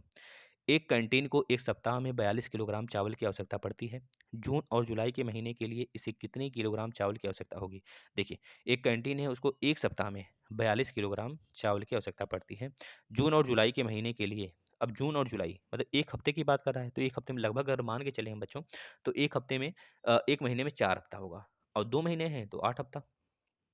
8 से गुणा करा लो, 8 दूनी 16 को 6 हाथ में है 1, 8 चौको 32, 1 33, यानी 336 तो होने चाहिए, 336 होने चाहिए। क्या इसमें 336 दिया है भाई? 336 तो दिया ही नहीं है, यानी कि 55 का जो राइट आंसर हो जाएगा हमारा डी हो जाएगा भाई।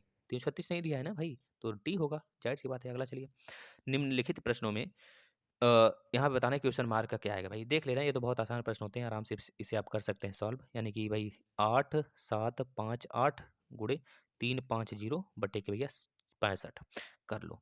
देख लो 5 से काट लीजिए, 35 7 से कटेगा क्या, 7 7 से कटेगा, देखना भैया 7 से नहीं कट रहा है, इसको आप काटिए 35, 35 7 5 7 35 70 हुआ, और यहाँ पर काटिए 5 कम 5 कैंसिल करिए, 5 3 जा 15, अब मतलब 13 आया है, तो यहाँ पे देखिए पॉइंट में तो कोई आंसर हमारा है ही नहीं, मतलब 13 से साफ साफ ये 8 7 5 8 कटने वाला है, काट लीजिए।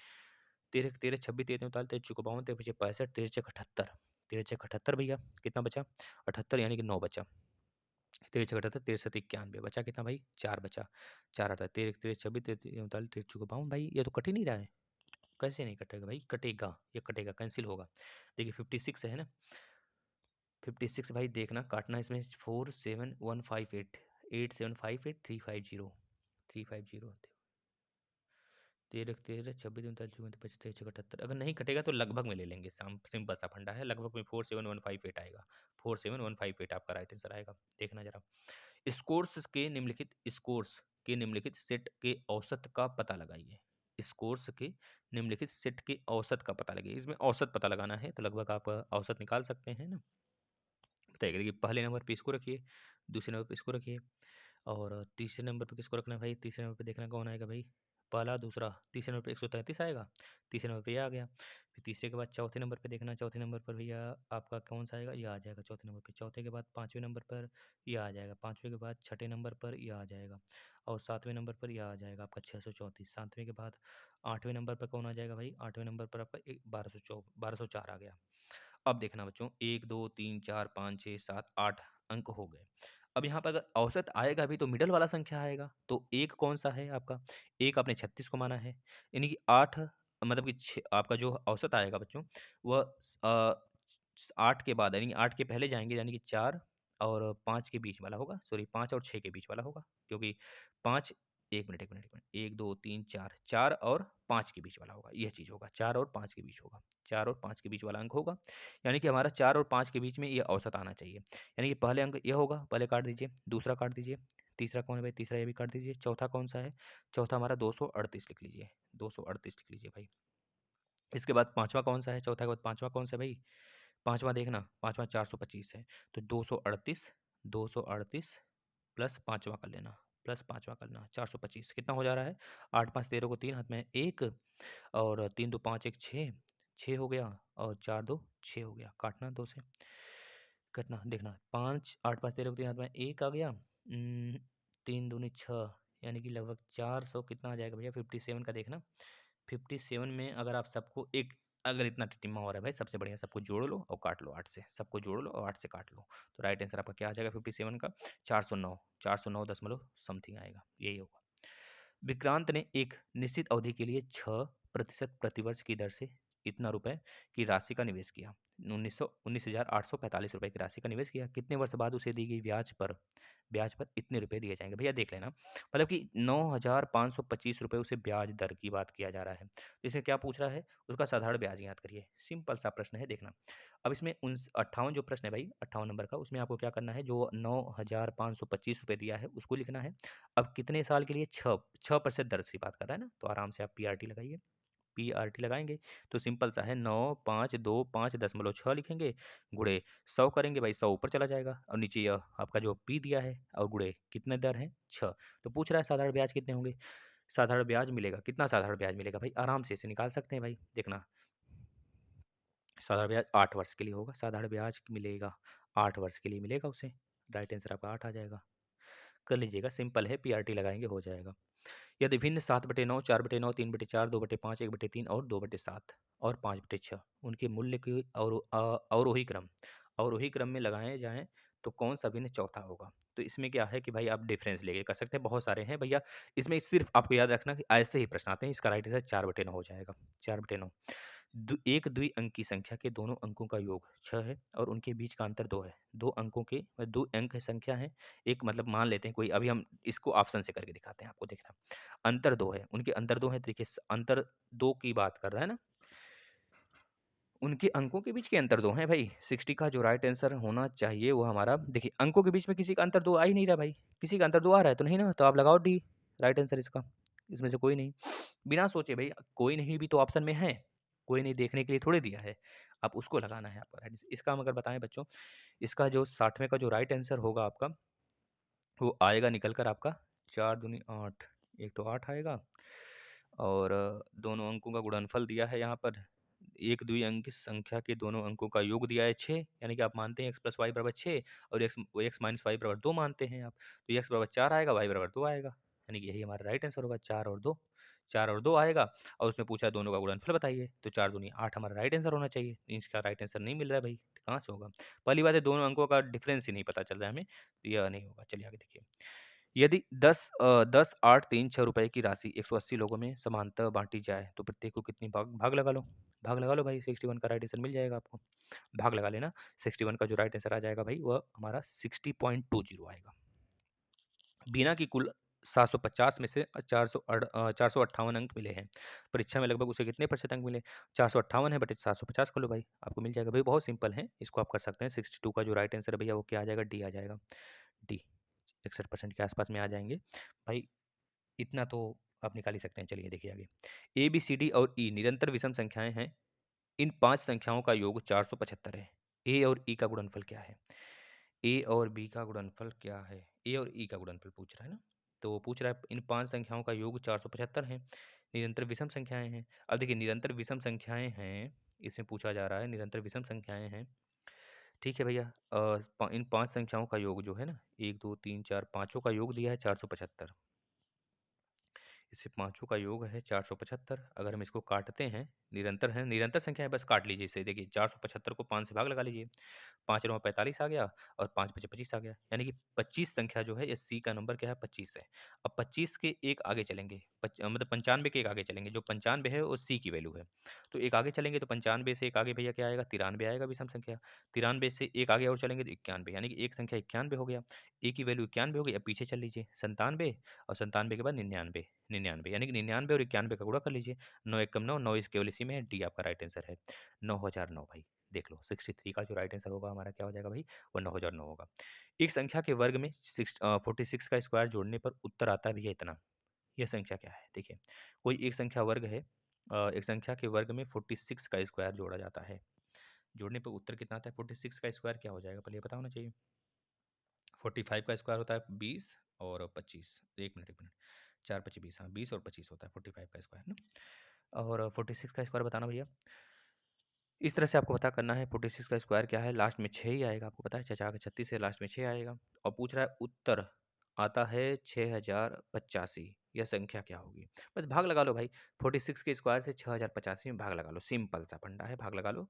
अभी 6 पचे 30, 6 एकम 6, 6 नवा 54, 6 तिक 18, 6 एकम 6, आ ही नहीं रहा भाई। बताना 64 का जो राइट आंसर होगा।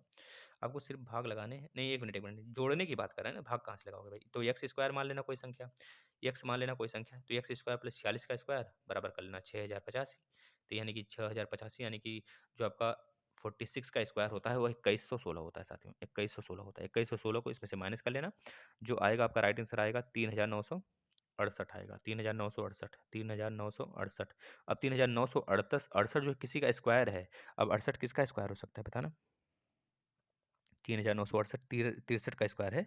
एक मिनट, एक मिनट, लगभग इसके स्क्वायर के बराबर है। लगभग कह सकते हैं कि बराबर है ना। 3968, 3 3 का 9, 63, 6 का 36, 6 का 36 और हाँ लगभग कह सकते हैं बराबर। तो यानी कि 63 आप लगा दीजिएगा, क्योंकि इसमें अगर इनमें से कोई नहीं दिया होता तो इनमें से कोई नहीं लगाते। 3 अंगूठियों और 6 पेंडेंटों की कीमत इतना दिया है, ठीक है। और 9 अंगूठियों और 18 पेंडेंटों, भैया क्या कर लो, देखो 9 दिया है, 3 का गुणा करा लो बस। 3 का इसमें गुणा कराओगे, 3 इसमें गुणा कराना पड़ेगा। 3 3 का 9 के आसपास में, 9 से थोड़ा सा ज़्यादा, या फिर 9 से थोड़ा ज़्यादा, यानी कि 20 का राइट आंसर होना चाहिए। लेकिन एक चीज़ में और दिया है भाई, देखना यह इनमें से कोई नहीं का, तो थोड़ा सा पूरा गुणा करना पड़ेगा। 3 शून्य शून्य हो गया, 3 पचे 15 को 5 हाथ में 1, 3 6 1 7 हो गया, 3 बटे 24 को 4 हाथ में 2, 3 चौके 12 2 14 को 4 हाथ में 1, 3 तिका 9 1 10, यही राइट आंसर है बी। चलिए आगे। एक कार 54 किलोमीटर प्रति घंटे की गति से 15 घंटे में एक नियत दूरी तय करता है। कार ने कितनी दूरी तय की भाई? 15। देखिए भैया 15 किलोमीटर प्रति घंटे की दूरी से चलता, गति से चलता है, 15 घंटे में चलता है, तो चाल बराबर दूरी बटा समय लगाइए। चाल बराबर दूरी बटा समय। आपको क्या बताना है भैया? किलोमीटर, डिस्टेंस बताना है। चाल बराबर दूरी, दूरी बटा समय, यह तो सभी को पता होगा भाई। समय, दूरी कितना नहीं पता है तो 54 गुणे 15 कर लीजिए। 54 गुणे 15, 15 चौका 60 को 0, 0 सब में आया है। 15 चौका 60 को 0 हाथ में 6, 15 पचे 75, 75 6, 75 6 81, तो इसमें 82 है। 75 6, एक मिनट रुकना। इसमें 66 का जो राइट आंसर हो जाएगा भाई, जब इनमें से कोई नहीं ऑप्शन मिल रहा है तो डी लगाएंगे, और क्या 81 किसी में नहीं है, लगभग में दिया नहीं है। बताना इसमें एक पुरुष और उसके पुत्र की औसत आयु दिया है 40.5, उनकी आयु का अनुपात दिया है क्रम से 2:1, आयु का अनुपात दिया है 2:1, और पूछ रहा है औसत आयु दिया है 40.5। पुरुष की आयु बता रहा है भैया। देखिए 3 है, 3 है भाई, 3 3 का गुणा कर लीजिए 40.5 में, 40.5 में 3 का गुणा करिए। 3 पचे 15 को 5 हाथ में 1, 3 शून्य 1, 3 चौको 12, यानी 121.5। ऐसा एज होता है क्या? बताना। 3 पचे 15 को 5, औसत आयु की बात कर रहे हैं, इन दोनों की योग की बात कर रहे हैं बच्चों। यानी कि 2 + 1, 2 + 1 बराबर 2 लोग हैं, 2 लोग हैं, यानी कि 2 गुणे 40.5 कर लेना। यानी कितना हो जाएगा? 2 पचे 10 को 0 हाथ में 1, 2 शून्य 1, 2 चौको 8, यानी कि 800, मतलब मिला जुला के 81 आ गया। 3 बराबर 81 है, 3 के बराबर 81 है, तो 3 से काट लेना। 3 से काटेंगे 27 आ जाएगा, 27 आएगा। 27 ત્યાં 81 होता है। अब 27 को गुणा 2 में कर लेना। 27 दूना कितना आ जाएगा? 7 7 14 54 हो गया। और बच्चा जो होगा 27 साल का होगा, बाप जो है 54 साल का होगा। क्या पूछा है? पुरुष की आयु पूछा है, तो 54 साल। 54 ऑप्शन में है, बता देंगे सी। लगातार 2 सम संख्याओं का गुणनफल इतना दिया है। अगली 2 लगातार सम संख्याओं का गुणनफल क्या होगा? देखना, लगातार 2 सम संख्याओं का गुणनफल कितना दिया भाई?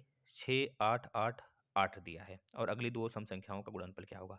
तो ऐसे प्रश्नों को थोड़ा-सा देखना पड़ता है, ये आपके नंबर सिस्टम से हैं। तो आप कैसे मान लेंगे? जैसे कि मान लेंगे बच्चों यहाँ पर x प्लस 2 लगातार 2 सम संख्याएँ होंगी, बराबर कितना दिया है? 6, 8, 8, 8 दिया हुआ है। ऐसी संख्या हमको यहाँ पे दिया हुआ है। तो क्या मानेंगे? इसमें मानने की बात है भाई, मान सकते हैं आप। देखिए, अगर 2 और यहाँ पे 82 मानिए तो 82 माना जा रहा है भैया। 82 82 और 84 का गुणा करिए तो 82 84 देखिए तो 82 और 84 क्यों हमने 82 माना? देखना, क्योंकि हमको पता है 8 अठे 64 होता है। 80 का अगर स्क्वायर करेंगे तो कितना होगा भाई? 64 होगा। तो 64 होगा भैया 84 का स्क्वायर, और 85 का स्क्वायर भी हमें पता है। 85 का स्क्वायर क्या होता है? 5 पचे 25 होता है, 8 9 72 होता है। मतलब इससे ज़्यादा चला जा रहा है, मतलब कि 75 से कम दोनों संख्याएँ होंगी और 80 से ज़्यादा दोनों संख्याएँ होंगी। बस हमने इतना अनुमान लगा लिया, तो मतलब 82 और 84 हमने हमारे दिमाग में तुरंत खटक गया। यह दोनों ऐसी संख्याएँ हैं जो कि गुणा करने पर इतना आएँगी। 4 दूनी 8 हमने पकड़ लिया। यही दोनों संख्याएँ होंगी, 100% तय है। अब लेकिन पूछा जा रहा है अगली 2 संख्याओं का। 84 के बाद कौन-सी सम संख्या आती है भाई? 86 आता है और 88 आता है। तो 88 और 86 का गुणा कर लेंगे, वही इसका आंसर होगा। 86 गुणे 88 कर लीजिए। 8 छक 48। ओहो! ये तो गड़बड़ हो गया, लेकिन इनमें से कोई नहीं भी दिया है ऑप्शन में। तो राइट आंसर हमारा 68 का क्या हो जाएगा भाई? इनमें से कोई नहीं। सिंपल सा, कुछ नहीं करना है। देखना, हमको पता है यूनिट डिजिट से गुणा कराना। 8 छक 48, 8 आना चाहिए, 8 किसी में नहीं है, तो नहीं कि डी आपका राइट आंसर है। अगला देखना, एक सम संख्या का 88% इतना है और उसी संख्या का भाई निकाल सकते हो, इसमें कुछ नहीं है, आराम से निकालना है। इसका राइट आंसर हम बता देते हैं। 69 का जो राइट आंसर होगा मेरे प्यारे मित्रों, सी होगा। कैसे करोगे? 3, 5, 6, 4 0 लिख देना, गुणे 88% निकाल देना और उस संख्या जो आएगी उसका 65% निकाल देना। मतलब नीचे एक बार 100 से गुणा, एक बार फिर 100 से गुणा कर लेना, है ना? और ऊपर 3, 5, 6, 4 0 गुणे 88 गुणे 65 कर लेना, सॉल्व कर लेना, आ जाएगा भैया। 70 देखो भाई, बहुत आसान प्रश्न है, इसमें मासिक आय की बात कर रहा है बच्चों, तो 70 आप लगा सकते हैं। 70 का जो राइट आंसर होगा बच्चों क्या हो जाएगा? बस मानना है हमको, जितना दिया है 130401 गुणे 100 करना है, बटे 15 गुणे 12 कर लेना है। 15 गुणे 12 क्यों? 12 मतलब कि वार्षिक, महीने की बात कर रहा है। महीने कितने हैं? मासिक आय की बात कर रहा है। तो एक साल में 12 महीने हो गए, तो 15 बटे 12, 15 गुणे 12 करना है इस वजह से। तो 724455 आपका राइट आंसर होगा। यहाँ पे देखना, 71 का राइट आंसर बच्चों क्या होगा? इसमें भी ब्याज वाला है, वही ए बराबर पी प्लस इस तरह लगाना। ये मतलब कि सीआई की बात कर रहा है, तो आप सीआई वाला क्वेश्चन है। बहुत आसान है भाई, आराम से कर सकते हैं इसको, कोई दिक्कत नहीं है। अगला देखना, ये ऐसे प्रश्न आसान होते हैं। इसमें बोल रहा है कि भैया देखना थोड़ा सा, इस प्रश्न को देखना, हम छोटा करते हैं। इसमें जो त्रिभुज है, पहले हम वृत्त है, वृत्त क्या इंगित करता है? वृत्त जो है रेखांकित में वृत्त इंगित करता है। निम्नांकित रेखांकित में वृत्त क्षेत्र इंगित करता है बुद्धिमान लोगों को। जो वृत्त है वो बुद्धिमान लोगों को इंगित करता है। जो वृत्त है वो बुद्धिमान लोगों को इंगित करता है भाई। और सृजनात्मक लोगों को कौन इंगित करता है? आयत। आयत जो है सृजनात्मक लोगों को इंगित करता है। और सुस्त जो है ए है, ए सुस्त है। तो चलिए हम नीचे बनाते हैं प्रश्न को। जो यहाँ पर जो वृत्त है वो हमारा क्या था भाई? वृत्त जो था वो हमारा बुद्धिमान लोग। पूछ रहा है सृजनात्मक लेकिन सुस्त पुरुष कौन है? सृजनात्मक लेकिन सुस्त। तो भैया सृजनात्मक तो यही था हमारा, और सुस्त यह था। सृजनात्मक लेकिन सुस्त, सृजनात्मक लेकिन सुस्त भाई एफ है। एफ जहाँ पे आया है लगा देना। और ई भी है, ई और एफ दोनों है, ई और एफ दोनों है। यह नहीं बोला है कि वह बुद्धिमान नहीं होगा, यह नहीं बोला है। अगर बुद्धिमान नहीं होता, यह बोला गया होता, तो हमारा ई नहीं होता, लेकिन यहाँ पर ई और एफ दोनों सही होंगे बच्चों। 72 का जो राइट आंसर होगा वो हमारा क्या हो जाएगा भाई? बी लगाना है आपको। ई और एफ इसी तरह सब कर सकते हैं आप। इन्हें पूछा है कौन सृजनात्मक एवं सुस्त है लेकिन बुद्धिमान नहीं है? सृजनात्मक भी है, सुस्त भी है, लेकिन बुद्धिमान नहीं है, तो इस कंडीशन में एफ हो जाएगा। वही प्रश्न देखिए, अच्छा प्रश्न पूछ दिया है। 73 का क्या हो जाएगा भाई? एफ, केवल एफ। 73 का जो राइट आंसर होगा केवल एफ लगाना है आपको, बी, बी ऑप्शन होगा। अब कौन बुद्धिमान के साथ साथ सृजनात्मक व्यक्ति है? कौन बुद्धिमान के साथ साथ, यानी कि वृत्त में तो आएगा ही, प्लस इस बॉक्स में, यानी कि आपके चतुर्भुज में भी आएगा। इसमें और इसमें दोनों में रहना चाहिए। तो सृजनात्मक के साथ साथ यह भी है और ई भी है, दोनों है। तो ई और जी लगा देंगे, ई और जी। यह नहीं बोला है कि वह सुस्त नहीं होना चाहिए ना, तो यानी कि ई और जी। एक मिनट, कहाँ दिया भाई? कहाँ दिया है? गलत हो गया ना। देखना, सी में ए दिया है ना, और इसमें क्या था हमारा? ई ही, ई और जी। तो जी ऑप्शन में तो है नहीं, केवल ई है। ई दिख रहा है, ई भी नहीं दिख रहा है। इसमें कुछ मिस्टेक किया है। 74 का जो राइट आंसर होगा भैया क्या हो जाएगा? 74 का जो राइट आंसर होगा मेरे प्यारे मित्रों, इसमें हो जाएगा डी। डी डी डी, यानी कि डी, डी की बात कर रहा है, डी, डी। अच्छा, एक चीज रुकना, इसमें क्या बात कर रहा है? सुस्त की बात कर रहा है क्या? सृजनात्मक की बात कर रहा है ना, तो एक प्रश्न ही गलत दिया है। यहाँ पर प्रश्न का आंसर गलत है, आना चाहिए भाई क्या आना चाहिए, आप खुद देखो। जो सृजनात्मक है हमारा, जो सृजनात्मक है या तो यह है और बुद्धि वाला यह है या सुस्त वाला है। तो इसमें पूछा गया है जो सृजनात्मक के साथ साथ हमारा बुद्धि वाला भी हो, तो हमारा ई और जी ही तो होगा। यह नहीं बोला इसमें कि सुस्त ना हो, ये सुस्त ना हो बोला होता तो केवल जी हो जाता, लेकिन इसमें यह नहीं बोला सुस्त ना हो, तो यानी ई और जी दोनों राइट आंसर होंगे हमारे ना। इसमें नहीं दिया है, कहीं गलत है। चलना इसी प्रकार से अभी आप कर सकते हैं। अब यहाँ पे देखना भाई, यह प्रश्न कौन नहीं कर पाएगा, देखना। तीन 3 त्रिका 9 और 8 है ना, भाग लगाना है। लगाइए, लगाइए भाई। देखिए 77 का जो राइट आंसर है, इसमें क्या किया गया है, बस 8 और 9 को जोड़ा गया है और 3 से गुणा कर दिया गया है। देखिए 8 9 को जोड़िए, 8 9 72, 72 गुणे 3 करिए। 1 मिनट रुकना। 8 9 को जोड़ा गया है तो 9 1 10, 9 1 10 और 7 17 हो गया। 17 गुणे 3 किया, 17 3 51 किया गया, माइनस 1 किया गया है, बस यही किया गया है। इस तरह इसमें देखिए 5 बटे 40, सॉरी 8 8 और 2, 8 2 10 3 13, 13 गुणे 4, 13 गुणे 4 करिए, 13 गुणे 4 करिए, 13 चौको 52, माइनस 1 51 कर दिया गया। बस उसी तरह इसमें भी कर लेना है। 5 और 4 को जोड़ना है, 9 हो गया, गुणे 6 कर लेना, 6 9 54, माइनस 1 कर लेना, 53 आपका राइट आंसर हो जाएगा। ठीक है भाई। इस तरह से इसमें देखना 9 6 3, 9 6 3 यानी कि 78 में जो आपका ट्रिक है बता देते हैं। 9 गुणे 6 कर लेना प्लस 3 कर लेना, 9 गुणे 6 6 9 54 प्लस 3 57, 6 9 54 प्लस 3 57, है ना। बस यही चीज़ यहाँ पर करना है। तो यानी कि 9 गुणे 9 6 54 और प्लस 3 गुणा और प्लस कहाँ पर है देख लेना, गुणा और प्लस यहाँ पर है, तो यह राइट आंसर होगा। अगला देख लेना भाई। इसमें बताना है कौन सी विषम है, तीनों आपस में संबंधित हैं, 3 आपस में संबंधित हैं, द्वितीय पंक्ति दोनों 4 विकल्पों में से किस एक में प्रत्येक विषम विषम बताना है। सिंपल सा बताना है, बृहस्पति मंगल ग्रह और हरा नीला ग्रह, बृहस्पति मंगल ग्रह, हरा नीला। क्या बताना है इसमें, 1 मिनट रुकना, पढ़ने दो पहले भैया। प्रत्येक प्रश्न में उस विकल्प का पता कीजिए तथा संबंधित खाने को काला कीजिए, यह बताया गया है। बृहस्पति हरा हो गया, मंगल नीला हो गया, मंगल लाल होता है।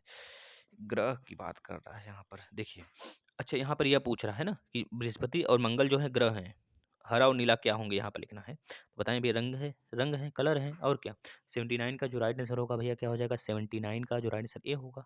सिंपल सा। शहर राज्य देश, शहर और राज्य जो है देश के अंदर आते हैं। चित्र और पृष्ठ किसके अंदर आते हैं, चित्र और पृष्ठ कवर के अंदर आते हैं, ये पुस्तक के अंदर आते हैं भैया। 80 का पुस्तक ही तो होगा, पुस्तक होगा भाई ना, बताना। अगला देखना, बस इसको कूड़ा कर लीजिए। देखिए 12 का 7, 12 बटे 7 कर लीजिए।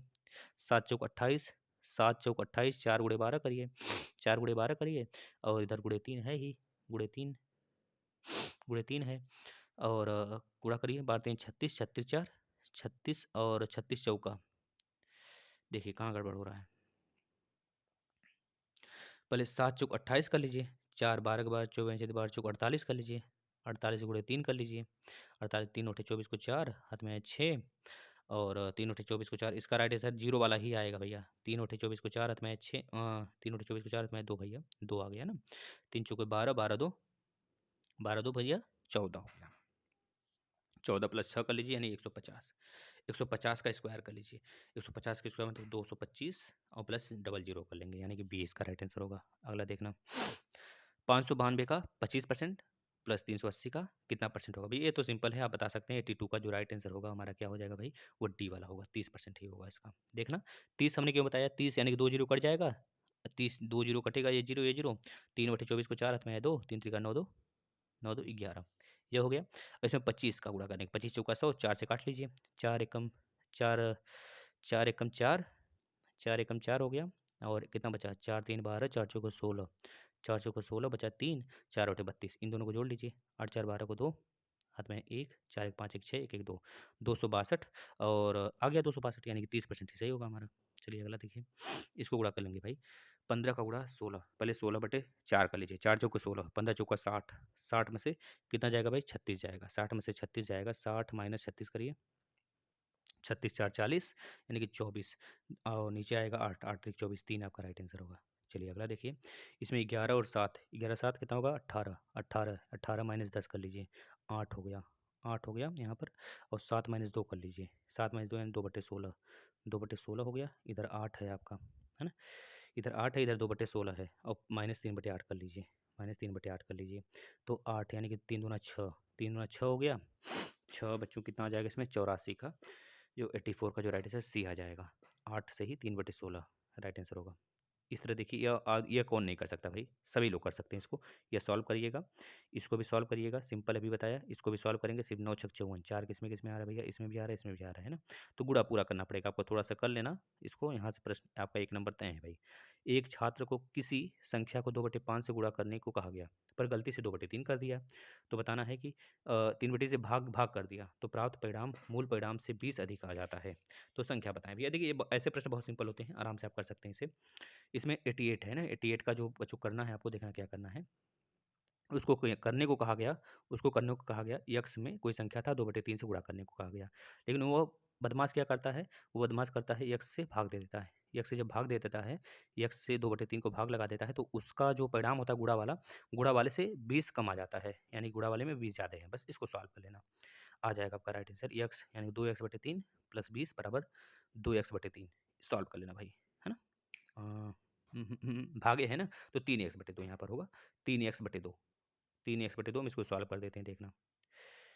2x/3 माइनस में 3x/2 बराबर में 20, बराबर में -20, यानी कि इसको हम प्लस कर लेते हैं, इसको माइनस कर लेते हैं। चलिए, 2 दूनी 4, 4x, 4x और 3 त्रिका 9, प्लस में 9x, यहाँ पे -4x बटे 6 कर लेना। 9 और 9 में से 4 गया तो कितना बचा भैया, 5x, 5x बटे कितना आ गया, 5x/6 आ गया, बराबर 20। 5 चौके 20, 5 चौके 20, 6 चौके 24, x बराबर 24, x बराबर 24। तो ये क्या बोला है, तो संख्या बतावें, संख्या क्या होगा, 24 आपका राइट आंसर होगा। इस तरह करना। इसमें पूछा गया म से बताइए, तो 6 दिख रहा है बच्चों ना, 6 तिक 18, 6 दूनी 12, 6 चौक 24, 6 इसका राइट आंसर है। इसमें ल से बताना है, बता देना। 17 तियाँ 51, 17 तियाँ 51 और 17 छक्का, देखना 17 तियाँ 51, 17 तियाँ 51 बच्चों, और 17 7, 1 मिनट रुकना, 17 तियाँ 51, 17 गुणे 3 कर लेना यहाँ पर, और 102 काटिए, तो इसमें क्या आ जाने वाला है, 6 सत्ते 42 को 2, हाथ में 4, 6 कम 6 4 10, यानी 102। इसका राइट आंसर क्या हो जाएगा, 102, यही होगा। ल से पूछा है ना, 102। इसको देख लेना, सॉल्व कर लेना, 91 सॉल्व हो जाएगा, बहुत ईजी है। और 92 भी बहुत ईजी है, बहुत बहुत बहुत ईजी है भाई, आराम से कर सकते हैं। और 93 में कुछ नहीं करना है, 7 और 17 दिया है, और 7 और 17 दिया है, राम और आय की, इनका आय का अनुपात दिया है, तो ए बी सी, इस तरह 3 अनुपात बनेंगे, तीनों का योग इतना दिया है। आराम से आप निकाल सकते हैं इसको भी। 94 में भी करना है, कुछ नहीं है। यदि किसी संख्या का 10% उस संख्या का 36% से 60% कम है, आराम से कर सकते हैं। इसमें आपको क्या करना है भाई, एक आता है ना एक्स प्लस वाई, ये वाला फॉर्मूला देखना। यदि किसी संख्या का 10% उसी संख्या के 30% से 60% कम है ना, तो 94 का हम बता देते हैं भाई, कैसे करना है आपको। यक्स गुणे 10/100 कर लेना, प्लस 60 कर लेना, बराबर कर लेना यक्स गुणे 30/100 कर लेना, बस यही करना है, सिंपल सा। 94 का राइट आंसर आपका क्या आ जाएगा भाई, 300 आ जाएगा। चलिए, इस तरह से 95 भी करेंगे आप, और 96 भी करेंगे। बहुत ईजी प्रश्न है। 90 रुपये बेचने पर 10% की हानि होती है, 10% का लाभ के लिए बता दीजिए। देखिए हम बता देते हैं आपको, 90 लिखना, 90 लिखना, प्लस 10% की पहले हानि हुआ था, तुम नीचे लिख लीजिए 90, हानि हुआ था भाई, हानि हुआ था, और अब 110 का लाभ के लिए बोल रहा है, तो 110 राइट आंसर आपका 110 सही है। सिंपल से कट जाएंगे दोनों।